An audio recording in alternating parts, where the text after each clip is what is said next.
అంటే ఏం లేదు, మీరు చెత్తని సపరేట్ చేస్తే ఏదైతే కంపోస్ట్ అవుతుందో మీ ఇంట్లో మీరు కంపోస్ట్ చేసుకోండి, చెట్లకు ఎరువులాగా వేసుకోండి. అయితే ప్లాస్టిక్ ఉంటుందో ప్లాస్టిక్ వేరే చేస్తే ఎవరైతే వాళ్ళు ప్రాసెస్ చేస్తే వాళ్ళకి ఈజీ అవుతుంది. దానివల్ల ఏమవుతుంది అంటే మనం అన్ని ఒక దగ్గర వేయకుండా దాన్ని ప్రాసెస్ చేస్తాం, మళ్ళీ చెత్తని మళ్ళీ వేరేలా వాడుకుంటాం దాన్ని. దానివల్ల ఏమవుతుంది అంటే మనం ఏదైతే వ్యర్థం ఉంటుందో ఆ వ్యర్థాన్ని వ్యర్థంగా పోనీయమన్నమాట. అది మొదటి విషయం. అర్థమైంది కదా?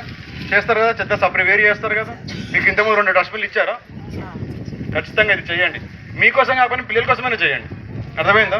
ఎందుకంటే మీరు కల్కి సినిమా చూసారా? కల్కి సినిమా డబ్బాలు లేవా? సరే ఈసారి నేను తెప్పిస్తాను. ఓకే.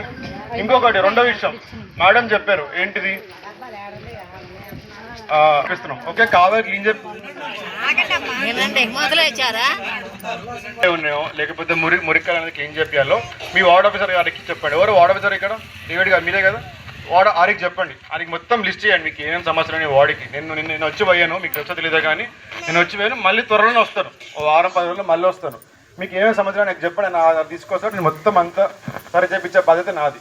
వర్షాకాలం రాబోతుంది, ఇక్కడ ఏదైతే ఉన్నా ప్రైమరీగా మీకు ఎక్కడ నీళ్ళు నిలకడ ఉండకూడదు. ఓకే, ఇక్కడ ఏం నిలకొండకుండా చేసే బాధ్యత నాది, అది చేస్తాం. ఓకే. ఇంకా నిన్న కౌన్సిలర్ గారు కూడా మాకు చూపించారు, అక్కడెక్కడో హై స్కూల్కి వెళ్ళే దారిలో అక్కడ చెత్త కుప్ప వేస్తామని చెప్పి నేను క్లీన్ చేపిస్తాను. ఇంక ఇట్లాంటి ఏమి సమస్యలు ఉన్నా సరే మీ వార్డు ఆఫీసర్ గారికి చెప్పండి, మీ కౌన్సిలర్ గారికి